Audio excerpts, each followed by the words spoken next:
ভাইয়া টিভি এডারি অনেকদিন ধরে চলে না, কিসে সামসাই? আচ্ছা ঠিক আছে, আমি দেখতেছি।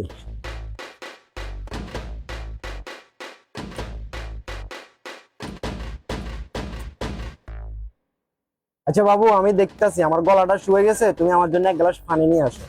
না ভাইয়া, আর মা যেন মানা করছে, অসিনা কেউ যদি দোয়া নাইয়ে দোয়া নাই কিছু লাগ আমি যাইতাম না, কারণ আই যাইলে দোয়ানে কিছু চুরি করে লই যাবো। আরে ভাই, তুমি এটা কি বলছিলা? তোমার কথা ঠিক আছে, দুই একজন আছে চোর, তো ওই দুই একজনের কারণে তো তোমরা আমাদেরকে চোর ভাবতে পারো না। ঠিক আছে ভাইয়া, আপনাকে আমার ভালো মানুষ মনে হয় তাই আমি যাইতেছি। ভাইয়া আমি মনে করছি এ ভালো মানুষ, কিন্তু এ আলাদ তালাও চোর। আল্লাহ জানে আরে গায়ের তলে আলাই মারুক। ভাইয়া ধরেন, আমার পানি লেস। ধ্যাৎ মা